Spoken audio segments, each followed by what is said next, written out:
പക്ഷേ രാഹുല് ഈശ്വരര്, അതായത് അദ്ദേഹം തന്ത്രി കുടുംബമാണെന്നൊക്കെ അവകാശപ്പെട്ട് ശബരിമല വരുമ്പോഴും ഒക്കെ ഇങ്ങനെ രംഗത്തൊക്കെ വരും. മല്ലികയുടെ മോനാണ് എന്ന് പറഞ്ഞാൽ ഈ തന്ത്രിമാരുടെയൊക്കെ സഹോദരിയുടെ, അതായത് അപ്പൊ തന്ത്രി കുടുംബം താഴമൺ കുടുംബം എന്നൊക്കെ പറഞ്ഞാൽ പാട്രിയാർക്കിയാണ്. ഈ ബ്രാഹ്മണർക്ക് ഇടയിൽ അങ്ങനെയാണ്. അപ്പോൾ പാട്രിയാർക്കിയിലെ ഈ സഹോദരിക്ക്, പ്രത്യേകിച്ച് സഹോദരിയുടെ മകൻ എന്നൊക്കെ പറഞ്ഞു കഴിഞ്ഞാൽ ഈ തന്ത്രി കുടുംബത്തിൽ പ്രത്യേകിച്ച് അവകാശമൊന്നുമില്ല, കാരണം കെട്ടിപ്പോയതാണല്ലോ. പക്ഷെ ഇയാൾ ഈ ശബരിമല എന്ന് പറഞ്ഞ് ഇങ്ങനെ അവകാശപ്പെട്ട് ഇപ്പോഴും തന്ത്രിമാർക്ക് വേണ്ടി രംഗത്ത് വരുന്നുണ്ടല്ലോ. തന്ത്രിമാര് എന്തൊക്കെ വൃത്തികേടാണ് അവിടെ കാട്ടിക്കൂട്ടിയിരിക്കുന്നതെന്ന് നമുക്കൊക്കെ അറിയാം, ഭക്തർക്കും വിശ്വാസികൾക്കും അറിയാം. പക്ഷെ ഇയാൾ എപ്പോഴും ഈ ആരാണോ ആക്രമണകാരി, കൊള്ളക്കാരൻ, ഇവർക്കൊക്കെ വേണ്ടി രംഗത്ത് വരും, ഈ രാഹുല് ഈശ്വരര്. അപ്പോ സംഭവിച്ചിരിക്കുന്നത് എന്താണെന്ന് വെച്ചാൽ ഇപ്പൊ രാഹുൽ മാങ്കൂട്ടത്തിന് വേണ്ടി രാഹുൽ ഈശ്വർ രംഗത്ത് വന്നിരിക്കുന്നു. രാഹുൽ എന്ന് പേരിട്ടാൽ തന്നെ പ്രശ്നമാണെന്നുള്ള മട്ടിലാണ് ഇപ്പോ രാജ്യത്തിന്റെ കിടപ്പ്. രാഹുൽ ഗാന്ധി മുതൽ തുടങ്ങുകയാണല്ലോ.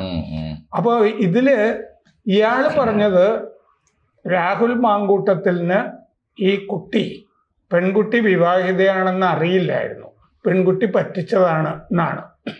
പക്ഷേ ഈ മുൻകൂർ ജാമ്യ ഹർജിയില് രാഹുൽ മാങ്കൂട്ടം പറയുന്നു രാഹുൽ മാങ്കൂട്ടത്തിന് അറിയാം ഇവര് വിവാഹിതയാണ് എന്നുള്ളത്. അത് അപ്പോ ഇവന്റെ വാദം തെറ്റിപ്പോയില്ലേ ഈ രാഹുൽ ഈശ്വറിന്റെ. അപ്പോ ഇതിൽ പറഞ്ഞിട്ടുണ്ട് അവര് ഇങ്ങനെ ഭർത്താവിന്റെ കൂടെ താമസിച്ചു വരികയായിരുന്നു എന്നൊക്കെ. അതിൻ്റെ അകത്ത് തന്നെ ഞാൻ അത് വായിച്ചതാണ്. വളരെ മോശമായിട്ട് ഡ്രാഫ്റ്റ് ചെയ്തിട്ടുള്ള ഒരു ഹർജിയാണത്. കാരണം എന്താന്ന് വെച്ചാൽ അതിൻ്റെ അകത്ത് തുടർച്ചയായിട്ട് വിക്ടിം എന്ന് ഈ പെൺകുട്ടിയെ പറയുന്നുണ്ട്. ഹർജിക്കാരി പരാതിക്കാരി എന്നേ പറയേണ്ടതുള്ളൂ. വിക്ടിം എന്ന് പറയുന്നതോടുകൂടി സമ്മതിക്കല്ലേ, ആ കുട്ടി ഇരയാണെന്നുള്ളത് സമ്മതിച്ചു. അപ്പൊ അങ്ങനെ ഒരു കേസ് ഫ്രെയിം ചെയ്തിരിക്കുന്ന ദുർബലമായിട്ടാണ്, വളരെ ദുർബലമായിട്ടാണ്. അതിന്റെ ഇംഗ്ലീഷിനും ഒക്കെ പ്രശ്നമുണ്ട്, അതെന്തെങ്കിലും ആകട്ടെ. പിന്നെ അതിൻ്റെ അകത്ത് ഈ വാദത്തിന്റെ സമയത്തോ വിചാരണയുടെ സമയത്തോ മാത്രമൊക്കെ പറയേണ്ട കാര്യങ്ങളൊക്കെ ഇപ്പൊ തന്നെ പറഞ്ഞിട്ടുണ്ട്.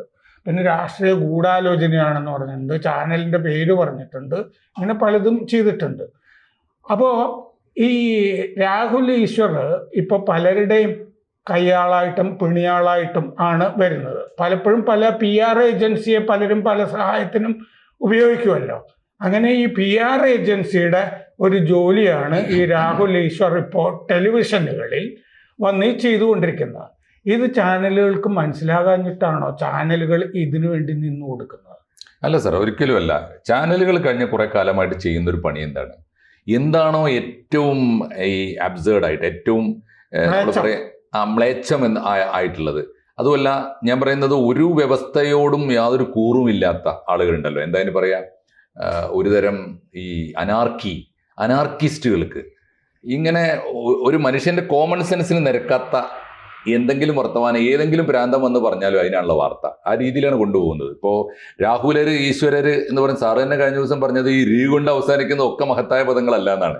അപ്പോൾ രാഹുലിനെ കുറിച്ച് എന്ത് പറയണമെന്ന് നാട്ടുകാർ തീരുമാനിച്ചോട്ടെ. ഇപ്പോഴത്തെ അവസ്ഥയിൽ ഇന്നലെ അദ്ദേഹം പറയുന്നത് ഞാൻ കണ്ടു. അദ്ദേഹം കഴിഞ്ഞ കുറേ കാലമായിട്ട് പറഞ്ഞുകൊണ്ടിരിക്കുന്ന എന്തുമാത്രം ചരിത്ര വിരുദ്ധമായ കാര്യങ്ങളാണ് സാർ. അദ്ദേഹം പറഞ്ഞുകൊണ്ടിരിക്കുന്നത് ഈ പുരുഷ പീഡനം, പുരുഷരക്ഷ, ഈ പുരുഷന്മാർക്ക് എന്ത് ചരിത്രപരമായി എന്ത് പുരുഷന്മാരുടെ സംഘടനയോ മറ്റോ അയാൾക്ക് ഉണ്ടെന്ന് തോന്നുന്നു. ഉണ്ട്, അതുണ്ട്. ഇപ്പൊ ഇന്നലെ രാത്രി അദ്ദേഹം ഏറ്റവും ഒടുവിൽ പറയുന്നത് ഇതിലൊരു ഇരയേ ഉള്ളൂ, അതിജീവിതയല്ല ഇര, ഭർത്താവാണ്. കണ്ടില്ലേ സാർ, കണ്ടില്ലേ? അതുകൊണ്ട് ഞാൻ സത്യത്തിൽ ഈ രാഹുൽ ഈശ്വറിനെ പറ്റി ചർച്ച ചെയ്യണമെന്ന് സ്വപ്നത്തിൽ പോലും വിചാരിച്ചിരുന്നില്ല. എന്നാലും ഈ ഊളത്തരത്തിനൊരു പരിധിയില്ലേ? ഊളത്തരം എന്താണ് സാർ? എനിക്ക് തോന്നുന്നു ഊളത്തരം കൊണ്ട് ജീവിക്കാമെങ്കിൽ, അതുകൊണ്ട് നമ്മൾ പ്രതീക്ഷിക്കാത്ത വരുമാനം വരുമെങ്കിൽ, ഇവനെ പോലെ എനിക്ക് തോന്നുന്നു നാഷണൽ മീഡിയയിൽ ഇവിടെ മാത്രമല്ല, ഇവനെ മലയാളത്തിൽ പണിയൊന്നും ചെയ്തിട്ടില്ലല്ലോ. പണ്ട് ഏതോ ഒരു പൊളിഞ്ഞു പോയ പടം സംവിധാനം ചെയ്തിട്ടുണ്ട്, വേറൊരു വർക്കും ചെയ്യുന്നില്ല. ഇതുകൊണ്ടൊക്കെ ആയിരിക്കും ജീവിച്ചു പോകുന്നത്. അപ്പോ ഇതിന് വലിയ തോതിൽ പേയ്മെന്റ് ഉണ്ടെങ്കിൽ ചെയ്യാലോ. ഉദാഹരണത്തിന് മലയാളത്തിൽ ഏറ്റവും കൂടുതൽ കാശുള്ള കൊടിയ ക്രിമിനലുകൾ ആരാണോ അവരുടെയൊക്കെ കൂടെ ഇദ്ദേഹം ഉണ്ടായിട്ടുണ്ട്. ഇപ്പോൾ ദിലീപിന് വേണ്ടി വാദിച്ച അത്ര വൾഗറായി ആർക്കും മലയാള സിനിമയിലെ എല്ലാ വമ്പന്മാർക്കും ദിലീപിനെ രക്ഷിക്കണം എന്നുണ്ട്. പക്ഷെ അവർ കുറച്ച് മാന്യതയുടെ ഒരു മുഖം കീപ്പ് ചെയ്യേണ്ടത് കൊണ്ട് അവർ പറഞ്ഞില്ല. ദിലീപിന് വേണ്ടി പരസ്യമായി രംഗത്ത് വന്നയാളാ, ഏതെല്ലാം കുറ്റവാളികൾക്ക് വേണ്ടി വന്നു. ഇപ്പൊ ഏറ്റവും ഒടുവിൽ ഇപ്പോൾ രാഹുൽ മാങ്കൂട്ടത്തിന് വേണ്ടി വരികയാണ്. അപ്പൊ ഇതിന്റെ ഒരു അർത്ഥം എന്താണെന്ന് വെച്ചാൽ, ഇത് ഏതെങ്കിലും കൊലക്കേസോ ഇങ്ങനെ എന്തെങ്കിലും കേസോ ബലാത്സംഗ കേസോ വന്നു കഴിഞ്ഞാൽ പുള്ളി കൊലപാതകയുടെ കൂടെയോ ബലാത്സംഗയുടെ കൂടെ ആയിരിക്കും. നേരത്തെ സുനന്ദ പുഷ്കർ കേസ് വന്നു കഴിഞ്ഞപ്പോ ശശി തരൂരിന്റെ കൂടെ നിന്നത്. അപ്പൊ ഇതിന്റെ ഒരു അവസ്ഥ എനിക്ക് തോന്നുന്നു, ഒന്ന് അദ്ദേഹത്തിന് ഈ ടെലിവിഷനുകളിലൊക്കെ BA ആളൂരാണെന്ന് തോന്നുന്നു. അതെ, ശരിയായ പേര് അതാണ്, ശരിയായ മാധ്യമ മേഖലയിലെ ആളൂർ എന്ന് അദ്ദേഹത്തെ കുറിച്ച് പറയാം. ഒന്ന്, ആളൂര് നോക്കുന്നത് എന്താ, ബണ്ടി ചോറിന് വേണ്ടി ഇനി ചിലപ്പോ രംഗത്ത് വരും. കാരണം ബണ്ടി ചോറ് ആളൂരിനെ കാണാനാണ് കൊച്ചിയിൽ വന്നത്. ആളൂരില്ല, അപ്പൊ ആളൂരില്ല, മരിച്ചുപോയെന്ന് അപ്പോഴാണ് അറിയുന്നത്. അപ്പൊ ജൂനിയർ അപ്പൊ തിരുവനന്തപുരത്തേക്ക് പോയി, പിന്നെ തിരുവനന്തപുരത്ത് പിടിച്ചു. തിരുവനന്തപുരത്ത് പുള്ളി പോയത് ഈ രാഹുല് ഈശ്വരരെ കാണാനായിരിക്കും ചിലപ്പോ പോയത്. ആയിരിക്കാം തീർച്ചയായിട്ടും. എനിക്ക് തോന്നുന്നു ആളൂരില്ലെങ്കിൽ മറ്റൊരാളൂര്, മാധ്യമരംഗത്തെ ആളൂരെങ്കിലും മതി എന്ന രീതിയിലേക്ക് എത്തേണ്ടി വരും. കാരണം ഒന്ന് ചരിത്ര വിരുദ്ധമായ കാര്യങ്ങളാണ് പറയുന്നത്. ചരിത്രത്തിൽ എത്രയോ സഹസ്രാബ്ദങ്ങളായിട്ട് പുരുഷാധിപത്യത്തിന്റെ, ആൺകോയ്മയുടെ ഒരു അംശമുണ്ട്. എപ്പോഴും നമ്മൾ ഇര എന്ന് വിളിക്കുന്നത്. പുള്ളിയുടെ ചരിത്രം എന്ന് പറഞ്ഞാൽ ഗൂഗിളാ മാഷ, അതിന്റെ അപ്പുറത്തൊന്നുമില്ല.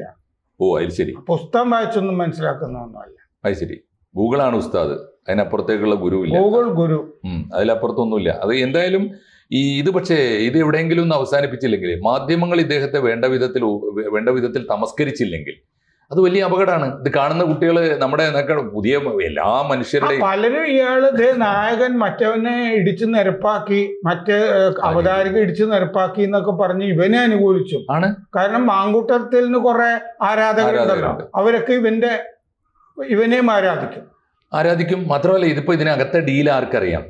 രാഹുൽ മാങ്കൂട്ടത്തിന് വേണ്ടി വാദിക്കാൻ ഒരാൾ പോലും, കോൺഗ്രസിൽ പോലും ഒരാൾ ഇന്നലെ മിഞ്ഞാന്ന് രാത്രി മുതൽ ആരും ധൈര്യപ്പെടൂലല്ലോ.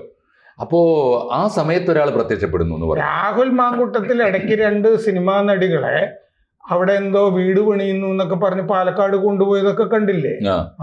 അതുമൊക്കെ കോൾ ഷീറ്റ് ആയിരിക്കില്ലേ? ആയിരിക്കണം. മാത്രമല്ല, രാഹുൽ മാങ്കൂട്ടത്തിനെ ഇവർ ആരൊക്കെ ന്യായീകരിക്കാൻ ശ്രമിച്ചാലും രാഹുൽ മാങ്കൂട്ടത്തിൽ രക്ഷപ്പെട്ടു പോകാത്തത് ഈ വലിയ മനുഷ്യന്റെ ശാപങ്ങള്, അതുപോലെ പക മാത്രമല്ലല്ലോ, പെണ്ണിന്റെ സങ്കടം, കണ്ണീര്, അതും ഒരുത്തനെ വിശ്വസിച്ച്, ഭർത്താവ് ഉണ്ടാവട്ടെ ഇല്ലാതിരിക്കട്ടെ, ഒരുത്തനെ വിശ്വസിച്ചിട്ട്, എല്ലാം അറിഞ്ഞുകൊണ്ട് ഒരുത്തനെ വിശ്വസിച്ച് കൂടെ നിന്നിട്ട് ആ കുട്ടി ഗർഭിണിയാകുന്നു. അപ്പോൾ ആ കുട്ടിയോട് പറയുന്നത്, പിന്നെ പലരെയും കൊല്ലാൻ പോകുന്നു.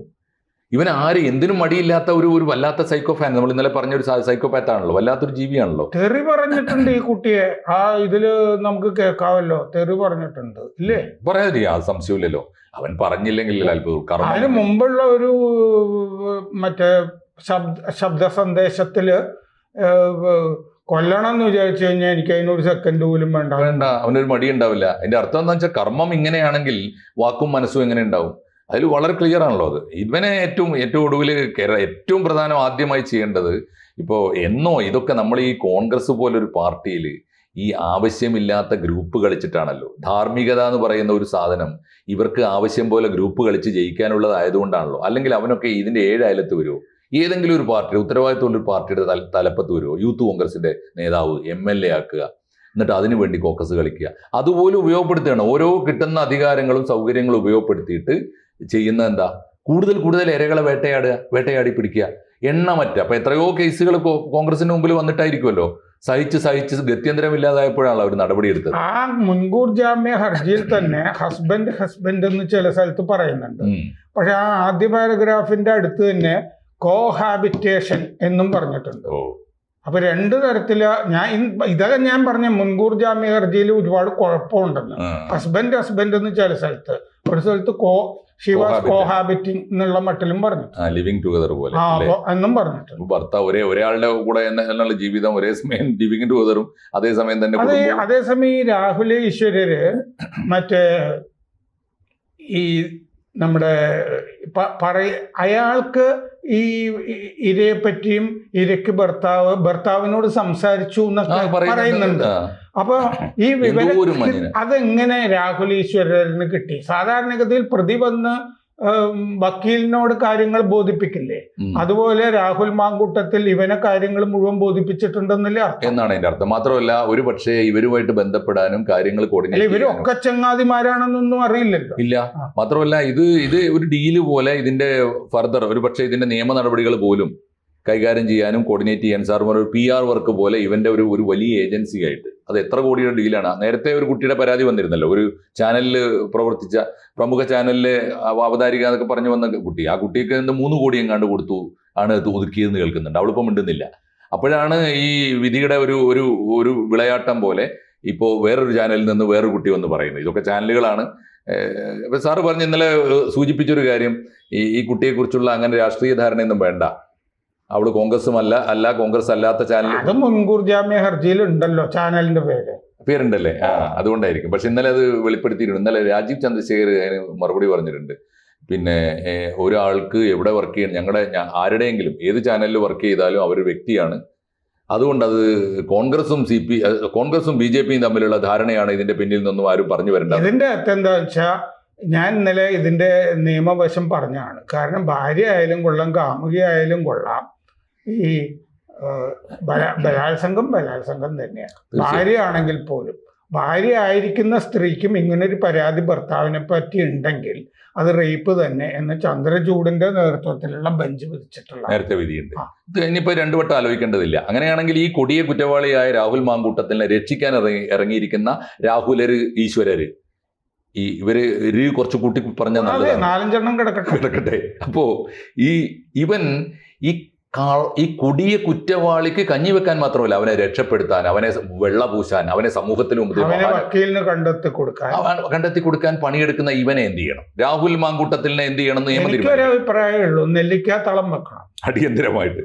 അതെങ്കിലും ചെയ്യട്ടെ മലയാളി. അത്രയെങ്കിലും ചെയ്തില്ലെങ്കിൽ ഇവ അസഹ്യമാണ്. ഇന്നലെ എത്രയോ പേര് എന്നോട് പറഞ്ഞു. എനിക്ക് തന്നെ വലിയ ധാർമ്മിക രോഷം വന്നു. നമ്മളൊരു മാധ്യമപ്രവർത്തകൻ, മാധ്യമരംഗത്ത് പ്രവർത്തിക്കുന്ന ഒരാൾ എന്ന നിലയിലുള്ള ഒരു മിനിമം റെസ്പെക്ട് കൊടുത്തിരുന്നു അദ്ദേഹത്തിന്. മുഴുവൻ കളഞ്ഞു കുളിച്ചിരിക്കുന്നു. അത് നെല്ലിക്കാത്തളം വെക്കേണ്ടതിനെ ഗുരുതരമായ അവസ്ഥയിലാണ് ഇപ്പോൾ. സാറ് പറഞ്ഞ ആ കമന്റെങ്കിലും ഇപ്പോൾ പൊതുജനങ്ങൾക്ക് വേണ്ടി നമുക്ക് പറഞ്ഞു തരും. കൂടുതൽ വാർത്തകളും വിശേഷങ്ങളും നിങ്ങളിലേക്ക് എത്താൻ ABC മലയാളം സബ്സ്ക്രൈബ് ചെയ്യുക, ബെൽബട്ടനും അമർത്തുക.